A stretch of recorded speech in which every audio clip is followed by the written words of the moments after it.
American consumers remain one of the most important signals for the U.S. economy. And for the last few years, they've repeatedly defied expectations, continuing to spend despite higher inflation and higher interest rates. If there's one thing I've learned, it's to never underestimate the power of the US consumer. I think the spending culture is deeply ingrained in Americans' DNA, and you see that resilience show up time and time again. But as we move into 2026, that resilience is starting to look more uneven. Spending is holding up on the whole, but the consumer experience is increasingly K-shaped, with widening gaps across income levels, evolving policy dynamics, and new forces, from artificial intelligence to healthcare innovations like GLP-1s, which are reshaping how and where people spend. So what does this more nuanced consumer landscape mean for the economy and investors? Welcome to The Bid, where we break down what's happening in the markets and explore the forces changing the economy and finance. I'm Oscar Pulido. In this episode, I'm joined by Lisa Yang, portfolio manager and co-head of the Consumer Industry Group within BlackRock Fundamental Equities. Lisa will help us assess the current health of the U.S. consumer, the key trends transforming consumer behavior, and what these shifts could mean for consumer-facing companies and equity markets going forward. Lisa, thank you so much for joining us on The Bid. Thank you so much for having me. So Lisa, we last spoke in the summer of 2024, and since then a lot has changed in the economy. One thing that hasn't changed is the importance of the consumer, particularly in the U.S. economy. In fact, we're increasingly using this term, the K-shaped economy, which I think refers to the different outcomes and experiences that are being seen across income levels. So maybe we could start there. Let's talk a little bit about the state of the U.S. consumer today. Yeah, I've been investing in the consumer sector for about a decade now. And if there's one thing I've learned, it's to never underestimate the power of the US consumer. I think the spending culture is deeply ingrained in Americans' DNA. And you see that resilience show up time and time again. So we saw it through COVID, through record levels of inflation, through the spike in tariff rates. Consumers continue to spend, and you see that in the hard numbers. Retail sales are growing about 4%. That's in line with the pre-COVID trend line. Services spending, which is spending on entertainment and travel, that's growing about 5%. That's slightly above the pre-COVID trend line. And what's driving the strength is simple. It's labor and it's income. So the labor market remains healthy. The unemployment rate is below 4.5%. And wages are growing. Wages are growing about 4%. And so consumers are getting paid, and that is fueling the spending engine. Consumer credit metrics also look healthy. If you look at delinquency rates, that's been stable, and that's simply a measure of are consumers paying back their loans. But under the hood, as to your point, Oscar, it's a very two-speed consumer economy. Spending is disproportionately being driven by higher income households. This higher income household has seen their net worth increase with the stock market gains and home price appreciation. Their wage growth has also been very healthy, up mid-single digits, and that's been very stable. The lower income household has experienced a very different economy. They've been the hardest hit by inflation, and that's inflation on basic necessities, food, housing, utilities. They're also the most interest rate sensitive. And so when interest rates spiked after COVID, they saw their loan payments increase. So that combination has crowded out their ability to spend on more discretionary items. So we've observed this weakness in the low-income consumer for several years now, but more recently, it's also percolating into the middle-income cohort.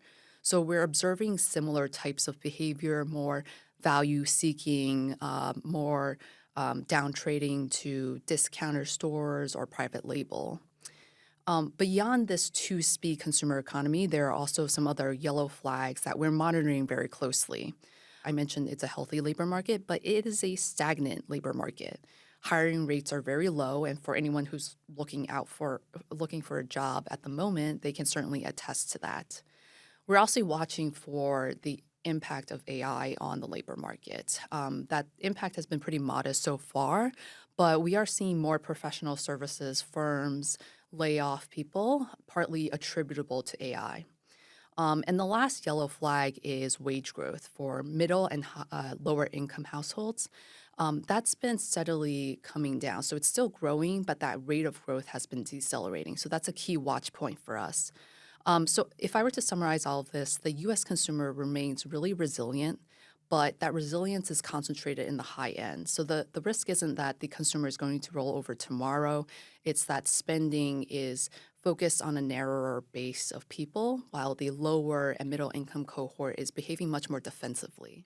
And I know we're talking about the U.S. consumer, but last I checked, I think the U.S. consumer is about two-thirds of GDP to the U.S. economy. So it's a major driver of the U.S. economy, and the U.S. economy itself is a major driver of the global economy. So it's worth understanding the trends going on in this space. Absolutely. When we think about this space, one of the things that is likely impacting the consumer and just consumption patterns is just what's going on from a policy perspective. This could be government policies. We've heard a lot about trade policy and tariffs.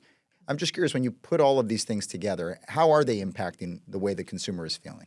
2026 is going to be a very dynamic year because of the influence of government policy on both consumers and consumer companies. And there's three big drivers of that. The first is fiscal policy. That's the one big beautiful bill. This will provide both a spending boost, but also pull back on certain social services. So firstly, on the positive side for spending, this will boost tax refunds. Americans are likely to see an incremental $100 billion flow into their wallets. That's roughly $1,000 per tax filer. That's a huge cash infusion. And so that should boost spending for certain categories like discretionary goods, restaurants, travel. But this benefit happens in a very short period of time. It's late February, March, April. And so what you're going to see is spending spike and then come back down to normal. That's going to create a lot of volatility for consumer companies. In addition, this benefit skews up the income stack. So it really benefits middle and higher income households. On the negative side for spending, this pulls back on social services. So we're going to see cuts to Medicaid and cuts to SNAP, which is the Supplemental Food Program. That will put incremental pressure on that low-income household. So to your point on the K-shaped economy, fiscal policy is going to further widen that K-shape this year. The second big policy area is tariffs. Tariffs clearly had a very big impact in 2025, especially on import-heavy companies, retailers, consumer goods, who bring in a lot of their goods from overseas. It also resulted in price increases in many categories: clothing, footwear, furniture, electronics. What's happening this year is the Supreme Court is challenging the legality of these tariffs. And so this will create a lot of volatility for these businesses, right? They will need to figure out how to plan around sourcing and inventory planning and pricing. These companies may also be eligible for refunds on the tariffs that they paid in 2025. For big importers, this could be a huge boon in terms of a nice financial tailwind. The last big policy area is immigration policy. Population growth is very important for consumer spending and for broader economic growth. And in the last few years, immigration has actually been the primary driver of population growth in the US.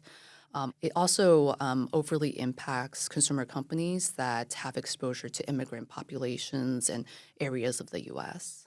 So in terms of how this all comes together, it seems like there's a lot for companies to take into account. So if you're a company, how do you adapt to this new environment? Yeah, I mean, I think the name of the game has been value, value, value.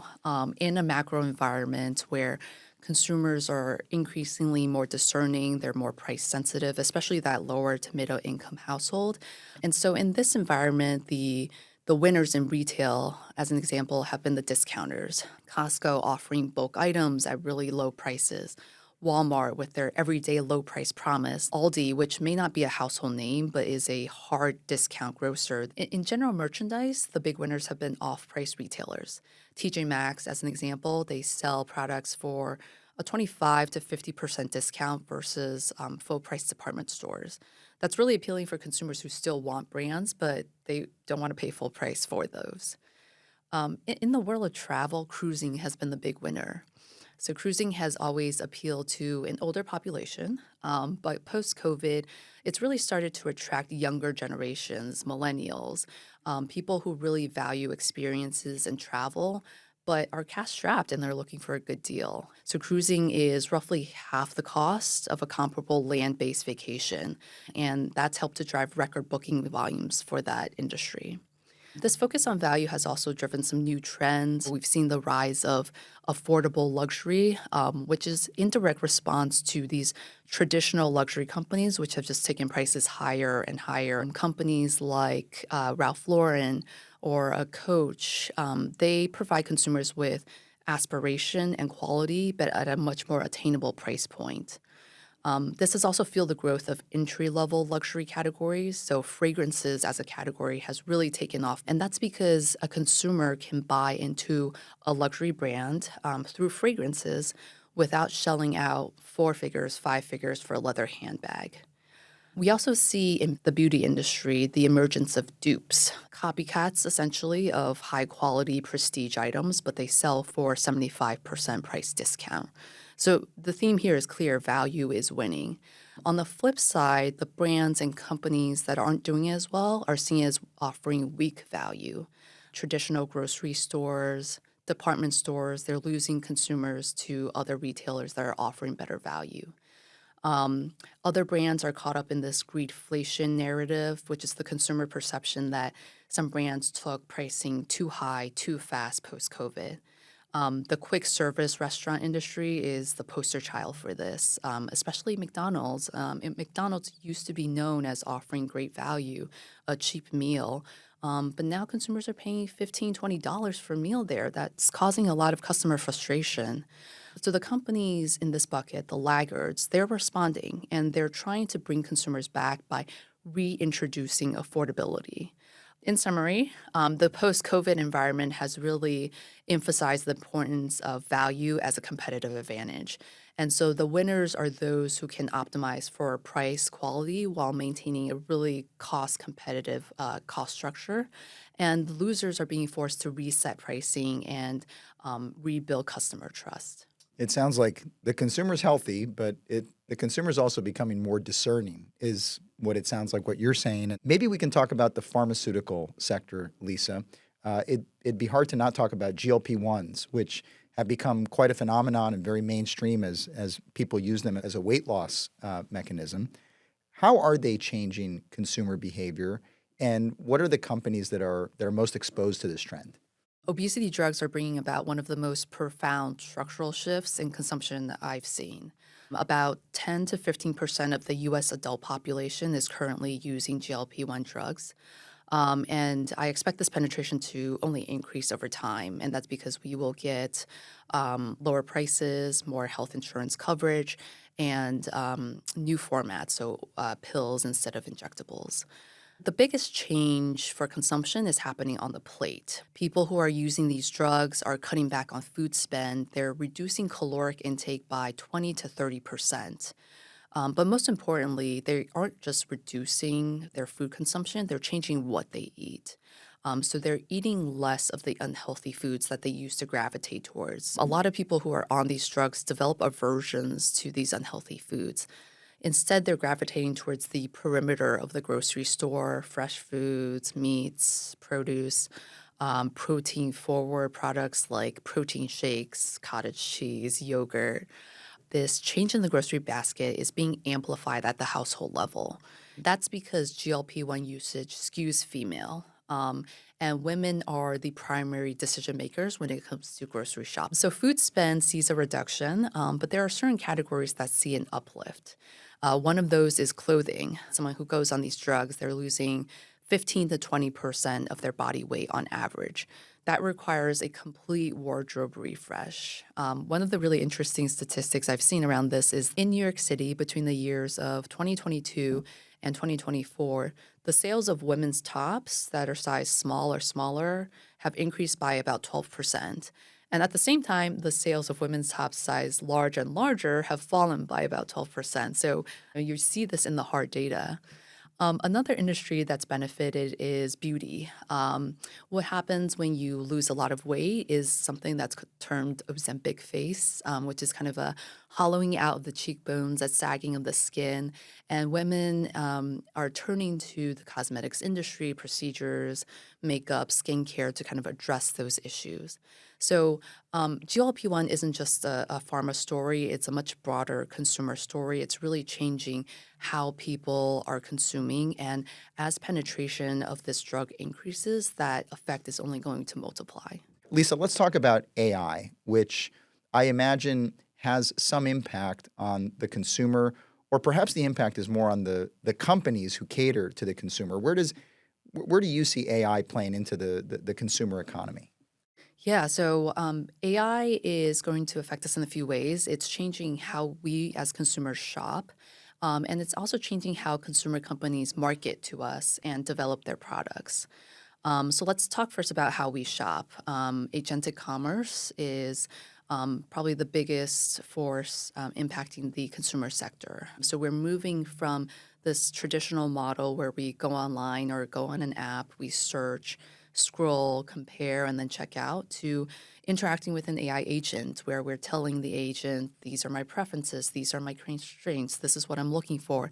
And that AI agent is surfacing the products that we should be buying. That's a very different shopping journey from what we're used to. And it has ramifications for both retailers and for brands. From a retailer perspective, it likely means less time on that retailer's platform. And that matters because those retailers are monetizing our eyeballs. They are constantly advertising to us. When we search for something, the first X number of results are sponsored products. So the big question here is what happens to those retail media dollars as more people shift from the traditional way of shopping online to using AI agents? Brands will have fewer direct consumer touch points. Brands right now are used to kind of optimizing for this digital shelf. Now they're going to have to figure out how to optimize for the AI agent's recommendation set. The second area of AI impact is around marketing. Marketing is really crucial for consumer companies. Gen AI allows consumer companies to produce content at scale, and it does so really cheaply and really fast. It also allows hyper-personalization. So instead of advertising to a customer segment, advertising specifically to the individual based on their characteristics. This has benefits, but it also has a downside in that content at scale creates a lot of noise on the internet. So brands and companies will really need to figure out how to navigate and surface their advertisements in that space when everything's getting more crowded.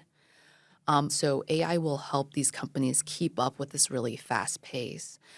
So AI is going to affect us in a few different ways, and I think there will be clear winners and losers from this. Winners will be able to leverage AI to further build their competitive moat, and I think that favors companies that one have their own data, so proprietary data on customers or proprietary R&D knowledge that they can then leverage AI with. It will also favor retailers who have really strong infrastructure and logistics, who can deliver to customers what they're looking for consistently and in a high quality way. And lastly, it will favor brands that are truly unique, truly differentiated, and that have strong repeat purchase rates. So, in your seat as a consumer research analyst, which means you're looking at individual companies that are benefiting from all the different trends that consumers are kind of undergoing right now. You mentioned trade policy, labor market policy. We've talked about AI. What other trends are you watching day to day? Two of the big ones we've touched on already, but I think will remain extremely important. That's GLP-1s and agentic commerce. For GLP-1s, the consumption patterns will continue to evolve. And the questions here are, how does consumer behavior change as they move from injectables to oral pills? How does consumer behavior change the longer someone stays on the drug? And more importantly, which companies can successfully adapt their products and marketing to that new user base? For agentic commerce, it's what's the impact to retailer traffic, retailer media dollars? How does it impact brands and brand discovery? Beyond that, there are two other really interesting trends that I'm monitoring very closely. First is the broader health and wellness trend. This has been going on for a really long time, but has accelerated post-COVID, and that's been driven obviously by the health scare that was COVID, but also by GLP-1s and the changes that the FDA is making. And so this has pretty wide implications. So you see it in biohacking becoming more mainstream, which is the practice of people changing what they consume, what they do to optimize for human performance. So that's helped to drive the growth of the vitamins and supplements category. You also see it in wearables. So Aura rings have become very popular as a way for people to monitor their own health and quantify their own health. You also see it in lower alcohol consumption. So as consumers have become more aware of the health risks associated with alcohol, and you also see this in ingredient transparency. People want to understand what's in the food that I'm eating, what's in the clothes I'm putting on my body, what's in the skincare I'm putting on my face. And there's an increased desire to avoid, synthetic materials, artificial ingredients, artificial colors. So the big takeaway is, I think this health and wellness movement will continue. It really has legs, and there's wide implications for a lot of different consumer categories. Well, we started the conversation with the comments that the consumer is healthy and never bet against the U.S. consumer, that we seem to have a consumer culture in the U.S. economy. I think what you've done, though, is you've taken us beneath the surface and helped us understand that there's a lot of nuance going on within the consumer economy. We'll have to keep a close eye on this space, Lisa, and we'll surely call you back at some point to see where we are in the cycle. Thank you for sharing all these insights, and thank you for doing it here on The Bid. Thank you so much for having me. Thanks for listening to this episode of The Bid. Next week, Alex Brazier joins me to talk about emerging market investing trends. Don't forget to subscribe to The Bid wherever you get your podcasts.